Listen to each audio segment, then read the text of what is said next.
Release हुई beast movie को लेकर आए हैं। इस शुरुआत होती है जोधपुर राजस्थान, जहाँ पर एक बंदा अपने बाथरूम में जाकर स्नान करने के लिए रेडी होता है।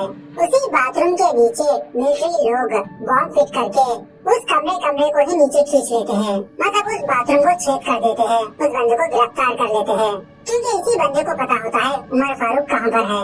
खैर इसके 3 महीनों बाद कश्मीर को दिखाया जाता है और फिलहाल इस जगह पर कुछ मेला लगा होता है या तो फिर मार्केट होता है।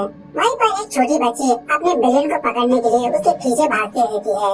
उसके बाद हमारे हीरो का इंट्रोडक्शन होता है, इसका नाम है वीरा। वीरा उस बच्ची का बेलून लेकर उसको दोबारा 2 बेलून खरीद के देता है और यहाँ पर हमको ये बात पता चलती है कि वीरा भी कुछ दिनों से यहीं पर काम करता आ रहा है। वहाँ के लोकल के साथ इसकी बहुत अच्छी दोस्ती होती है, स्पेशली उस बच्ची की माँ से। हर रोज वो औरत वीरा को खाना देती रहती है। अब वीरा के बारे में बात करें तो एक रॉ एजेंट होता है। तभी वीरा को ये इन्फॉर्मेशन आती है कि उमर फारूक ऑलरेडी वहाँ पर आ चुका है और कल वो यहाँ से जाने वाला है। इतने कम समय में उमर फारूक को पकड़ना नामुमकिन। इस ऑपरेशन को स्टॉप करने के लिए कहते हैं, लेकिन वीरा 3 महीनों से ये पर टिका हुआ है उमर फारूक का इंतजार करते हुए। वीरा ऐसे ही उमर फारूक को जाने नहीं दे सकता। तो अपनी सुपीरियर की बात ना मानते हुए वीरा जिस मैंशन में टेररिस्ट छुपे हैं वहाँ पर जाता है, मतलब उन लोगों ने इस मैंशन को अपने काबू में कर चुके होते हैं। यहाँ आने के बाद वीरा और इन टेररिस्टों के बीच बहुत मस्त फाइट होने लगती है। सारे लोगों को मारने के बाद वीरा उमर फारूक पर अपना टारगेट रखता है और फायर करने से पहले अपने सुपीरियर से पूछने लगता है कि आसपास में कोई सिविलियंस है। और इसी तरह इंडियन गवर्नमेंट उमर फारूक को जिंदा चाहती है, नहीं कि मुर्दा। अब वीरा के पास उमर फारूक को जिंदा पकड़ने का बहुत ही अच्छा प्लान होता है। खैर उस एरिया की इंस्पेक्शन करने के बाद वीरा को ये बताने लगते हैं कि आसपास में कोई भी सिविलियंस नहीं है, तुम फायर कर सकते हो मौका देखकर। तभी उसी रास्ते से उस छोटी बच्ची की फैमिली गुजरती रहती है। वो छोटी बच्ची दोबारा अपने बेलून लेने के लिए अपनी गाड़ी से नीचे उतरती है। उसी वक्त उमर फारूक अपने घर से बाहर निकलता है।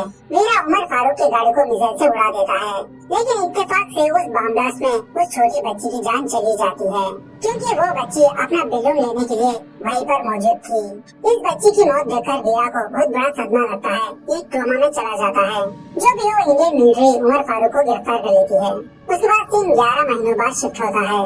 इस छोटी बच्ची की मौत के बाद वीरा उस जॉब को छोड़ देता है, क्योंकि वीरा ये समझने लगता है कि उस बच्ची की मौत इसी की वजह से हुई और ये उसी ट्रॉमा में होता है।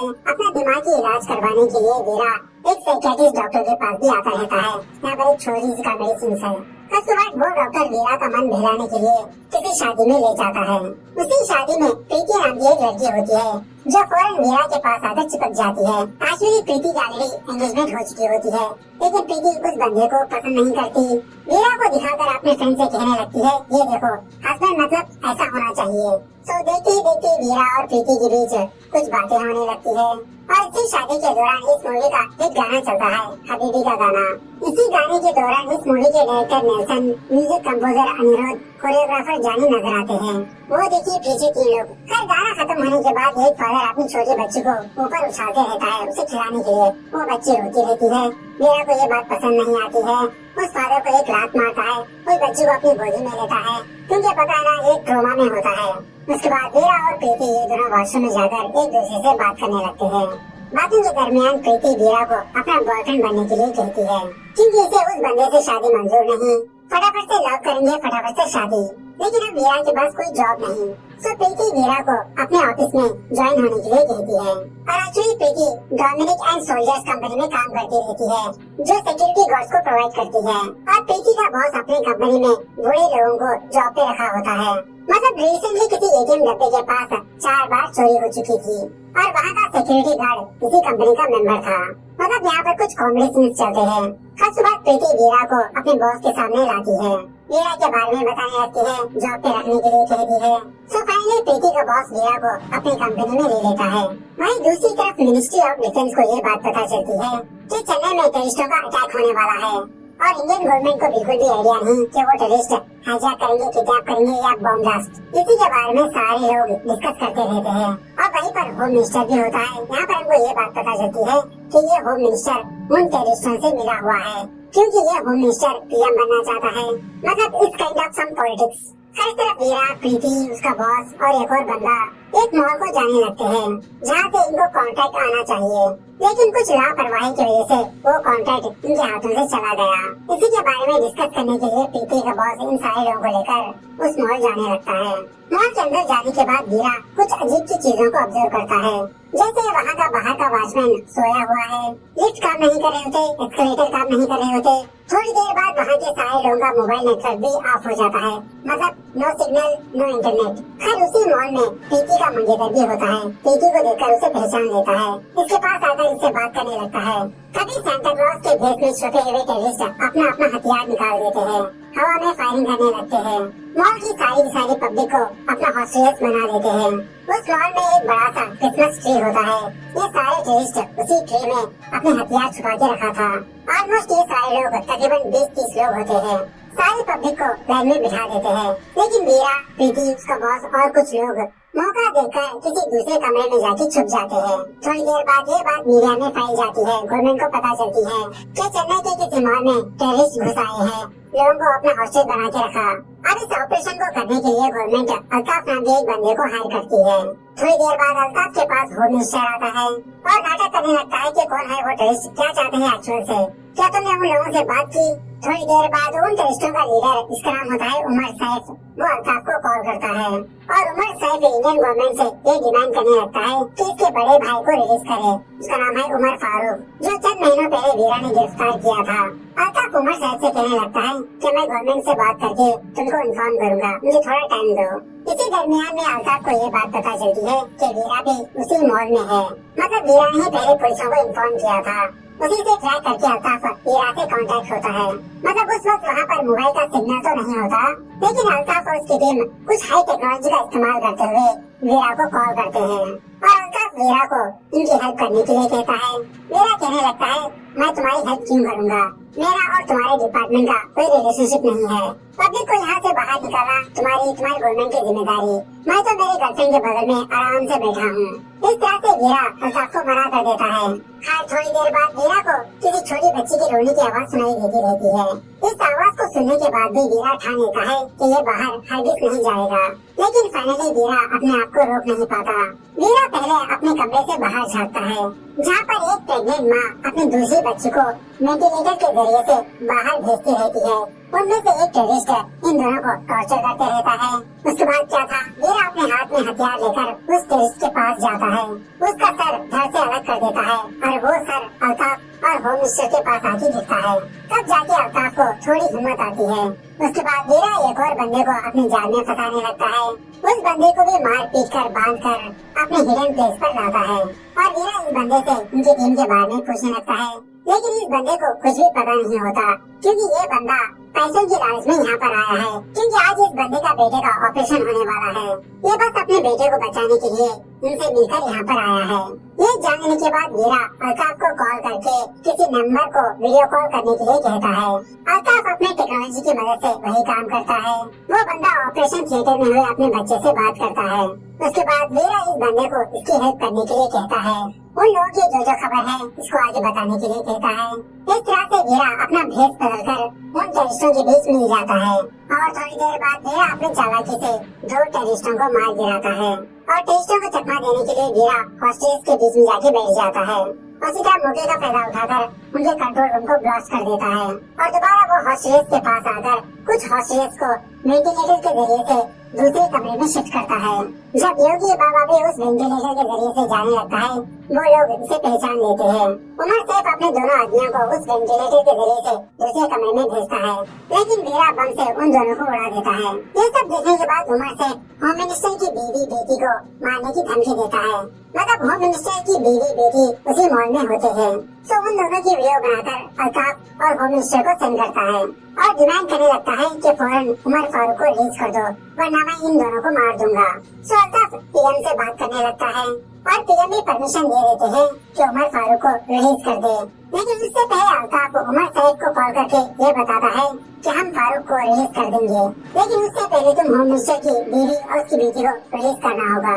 उसके बाद अल्ताफ वीरा को कॉल करके ये सारी बात बताता है कि तुम जो कुछ कर रहे हो वो स्टॉप कर दो, हम उमर फारूक को रिलीज करने वाले हैं। अब ये बात वीरा को हजम नहीं होती। जब जब उमर सैफ मिनिस्टर की बीवी और बेटी को उस मॉल से बाहर भेजने वाला होता है, तभी वीरा एक कार लेकर वहाँ पर एंट्री देता है। उल्टा होम मिनिस्टर की बीवी बेटी को किडनैप कर लेता है। यहाँ पर भी एक जबरदस्त फाइट होती है।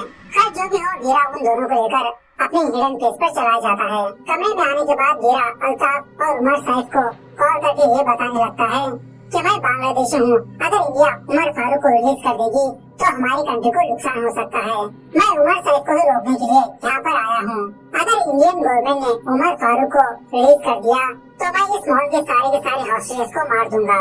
मतलब इस तरह से वीरा उमर सैफ को भटका देता है, उसे कंफ्यूज कर देता है, ताकि उमर सैफ ये माने कि वीरा एक बांग्लादेशी है। उसके बाद वीरा को मारने के लिए उमर सैफ अपने आदमियों को वीरा के पास भेजता है। यहाँ पर भी धांसूदार फाइट चलने लगती है। फाइनली वीरा उन सारे टेररिस्टों को बांधकर अपने हिडन प्लेस पर लाता है। अब उमर सैफ के पास इतने आदमी नहीं होते, तो उमर सैफ अपनी हार मान लेता है। वीरा को कॉल करके यही बात बताने लगता है कि तुम मॉल ले लो, मैं यहाँ से अपनी कंट्री जा रहा हूँ। मैं फिर कभी मेरे भाई को लेने के लिए यहाँ वापस आऊंगा। और इसी तरह अल्ताफ को कॉल करके उमर सैफ और उनके आदमियों का जाने का इंतजाम करने के लिए कहता है। कल ये होने के बाद उमर सैफ अपना मास्क निकालकर उन हॉस्टेजेस में मिल जाता है, ताकि वो पब्लिक के साथ मिलकर बाहर निकल जाए। वीरा उन सारे लोगों को लेकर अपने हिडन प्लेस पर लाता है। अब उसी कमरे में प्रीति का बॉस भी बैठा होता है। उमर सैफ प्रीति के बॉस से ये पूछने लगता है, क्या वो बंदा सच में बांग्लादेशी है? क्या आप लोग बांग्लादेशी हो? अब प्रीति का बॉस बिना सोचे समझे जो सच है वो सारा सच उमर सैफ को बता देता है कि ये सारे लोग इंडियंस हैं, वीरा भी इंडियन रॉ एजेंट है। इसी दरमियान में उमर सैफ का वो बंदा वीरा के पास आता है एक और खबर देने के लिए। अब ये चीज उमर सैफ देख लेता है कि इन्हीं जानने से ये बंदा इनको धोखा दे रहा है। उसके बाद जब वीरा उस कमरे में नहीं होता, मौका देखकर उमर सैफ उस कमरे के वेंटिलेटर से मॉल में चले जाता है। मॉल में जाने के बाद उमर सैफ उस गद्दार बंदे को पकड़ लेता है और अपने आदमियों को उसके बेटे के पास भेजकर ऑक्सीजन मास्क निकलवा देता है। ऑपरेशन नहीं होने देता। इस बंदे का बच्चा बेचारा तड़पने लगता है। अब वीरा ने इस बंदे से वादा किया था कि मैं तुमको और तुम्हारे बच्चों को कुछ भी नहीं होने दूंगा, जिसकी वजह से वीरा अपने आप को सैफ के सामने सरेंडर हो जाता है। इस तरफ ये होम मिनिस्टर ये सारा सब कुछ देखकर ये नाटक करने लगता है कि मैं खुद उस मॉल में जाऊंगा, मैं मेरी पब्लिक को बचाकर बाहर लाऊंगा, उन टेररिस्टों से मैं बात करूंगा। ऐसा कहकर वो मॉल में चला जाता है। वहीं दूसरी तरफ इंडियन गवर्नमेंट के पास और कोई चारा नहीं होता, उमर फारूक को रिलीज कर देते हैं। इस तरफ मॉल में उमर सैफ के लोग वीरा को बांधकर मारते पीटते रहते हैं। इसी दरमियान में वीरा होम मिनिस्टर की बेटी को इशारा देता है। वो लड़की अपने माँ की स्पेक्स तोड़कर उस ग्लास के टुकड़े को चुंगम चिपकाकर वीरा को सेंड कर देती है, वीरा के पास भेज देती है। वीरा उस कांच के टुकड़े से अपने हाथों की रस्सी को काटने की कोशिश करते रहता है और इसी तरह उन सारे टेररिस्टों को भटकाने की कोशिश करते रहता है। यहाँ पर भी कुछ कॉमेडी सीन्स चलते हैं। फाइनली वीरा अपने हाथों को खोलकर वहाँ पर जो टेररिस्ट होते हैं उन सारे लोगों को मार देता है। इस तरह होम मिनिस्टर उमर सैफ के पास आकर इसे डांटने लगता है कि इतने सालों की मेहनत एक बंदा आकर सारे प्लान को चौपट कर दिया, क्या उखाड़ रहे हो तुम? और कुछ देर बाद उमर फारूक अपने देश वापस चला जाता है। इस तरफ वीरा कुछ हॉस्टेज की मदद से उन सारे टेररिस्टों को मार गिराता है, सारे हॉस्टेज को उस मॉल से बाहर निकलवा देता है। फाइनली वीरा उमर सैफ के पास आता है, उमर सैफ को ही मार देता है। दूसरे दिन टीवी में ये न्यूज आती है कि मॉल के हिजाब के पीछे होम मिनिस्टर का हाथ है, उसे गिरफ्तार कर लिया गया और जिस बंदे ने उन सारे हॉस्टेज को बचाया उसका कोई आता पता नहीं। उसके बाद सीन और कुछ महीनों बाद शिफ्ट होता है, जहाँ पर वीरा अपना भेष बदलकर उमर फारूक के अड्डे के पास जाता है उमर फारूक को पकड़ने के लिए। मतलब उन टेररिस्टों के बीच मिल जाता है। थोड़ी देर बाद उमर फारूक को ये बात पता चलती है कि वीरा यहाँ पर आ चुका है और अपने आदमियों को ऑर्डर देने लगता है कि फौरन इस बंदे को ढूंढकर मार दो, जो बंदा मारेगा उसे 10 करोड़ दूंगा। लेकिन तभी वहाँ पर वीरा आ जाता है। यहाँ पर भी कुछ दुश्मन होती है। फाइनली वीरा उमर फारूक को अपने कब्जे में ले लेता है। उन सारे टेररिस्टों के सामने ही उमर फारूक को जेट प्लेन के जरिए से अपने देश इंडिया ले जाने लगता है। लेकिन वहाँ के लोग वीरा के जेट प्लेन पर फायर करने लगते हैं, उसका पीछा करने लगते हैं। इंडियन आर्मी भी वीरा की सपोर्ट देने लगती है। फाइनली वीरा सही सलामत उमर फारूक को पाकिस्तान से निकालकर इंडिया ले आता है, दोबारा उसे जेल में डाल देता है। इस तरह से ये मूवी यहाँ पर दी एंड होती है। तो ये है बीस्ट मूवी की ब्रीफ कहानी। अगर आप इस मूवी को देखना चाहते हो, थिएटर में अभी भी चल रही